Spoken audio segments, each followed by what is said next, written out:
Eric Engelbert with Orange County Real Estate, and today I brought in Dave Cashion from Keystone Financial to talk to us about what's going on in the mortgage world, the interest rates, credit expansion, and how these interest rates affect us. So, hi Dave, how you doing? I'm doing great, Eric. Thanks for having me. Yeah, I really appreciate you taking the time. We're going to try and keep this short and sweet. I just got a quick couple of questions for you. But as your introduction, can you tell me how long you've been in the mortgage industry? I've been originating residential mortgages for almost 21 years now. That is a long time. One thing that I appreciate about you and with working with you is I know that you're a very analytical personality type. So, you study the markets, you have an answer to why the rates are going up and down, and you understand that, which, that type of stuff I really don't understand because I haven't spent a lot of time to study that. So I really, when I do have a question, I know that I can come to you to get an answer. So I do appreciate that about you. Absolutely. All right. Well, so let's just get started here. The first question is, I've been hearing rumors about increased credit availability. And to me, that sounds like they're making it easier for people to get loans or qualify for loans. Can you speak on that? Absolutely. Great question. So I wouldn't really say that credit availability has changed. It's expanded. Really what's happened since the Great Recession is the availability of credit has kind of maintained the level that it has been at since 2008. The only main difference is there's been a rollout in the last 3 to 4 years of what we call non-QM loans or non-qualified mortgages. These are loans that fall outside of the Fannie Mae or Freddie Mac backed guidelines. So let's just call them, for simplicity purposes, the subprime loans of yesterday. There is a key difference, though. These loans do require full income documentation, but it's not technically the income documentation or full income documentation that you would need on a Fannie Mae or Freddie Mac backed loan. There is some variability or some flexibility, shall we say, in the type of or the way that you show the borrower's ability to repay the loan. And there's various things as property cash flow, or there's also bank statement programs, there's P&L based programs, there's asset depletion programs, things of that sort. So from that perspective, credit availability has probably expanded a little bit because, as we all know, subprime went away during the Great Recession. You touched on one thing you said that kind of piqued my interest, and that was qualifying for a loan based on cash flow of the property. So I get a lot of calls of people who are interested in doing like short-term rentals or things like that. Obviously the normal rental model is to have a lease for 12 months, but with Airbnb, the short-term rentals really changed that. Is there products that will use, cash flow from short-term rentals?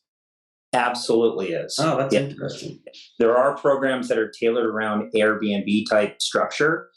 And then there's also loan programs that are based around, long-term rental tenants as well. And and you can do these based on cash flow. In the industry, we call it debt service coverage ratio. And in reality, the property doesn't even need to debt service under the programs today, which is kind of amazing. Meaning that the monthly payment can exceed what the monthly rent is, and they'll still underwrite the loan. May require a little bit larger down payment, but somebody otherwise would not normally be able to get a loan can now potentially get a loan on an investment property. Oh, that's very interesting. I'm glad you pointed that out. Okay, let's move on. The next question, I'm getting a lot of pushback because of the higher interest rates.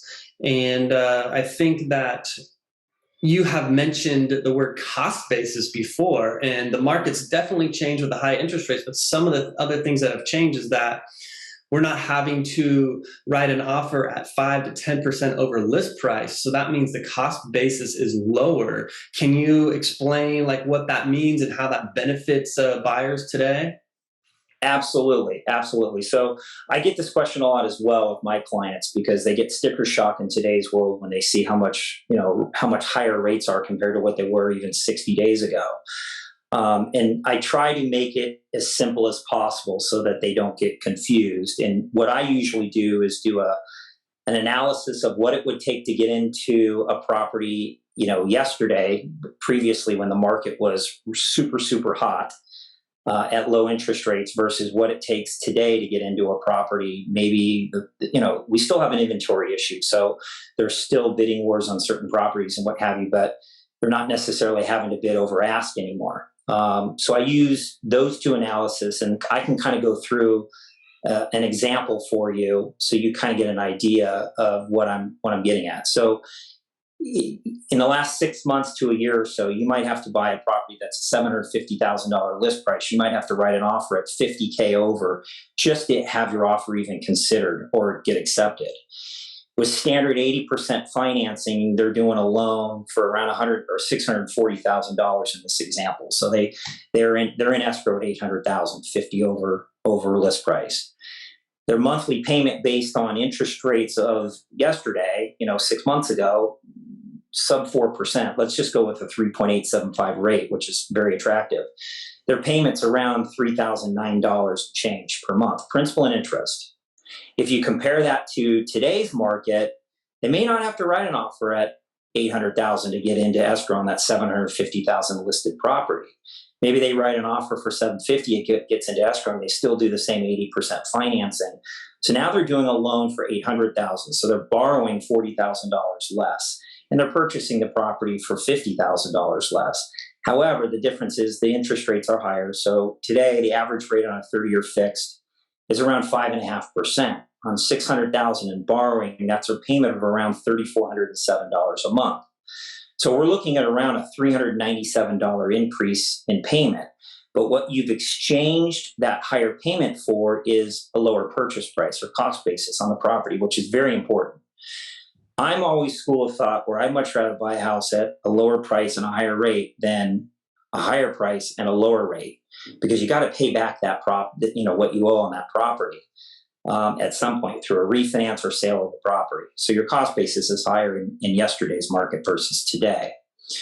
So you're probably wondering, well, how is this beneficial with the higher rates? What I usually do with the client is I show them, okay, so you're paying $397 more a month, but you save $50,000 in the purchase price. So I do a break-even analysis, and I just divide the $50K and reduce purchase price by the increased payment of $397 a month, and you get about 126 month break-even. So what that means is yes, you're making a higher payment every month, but are you really going to keep that loan 10 years?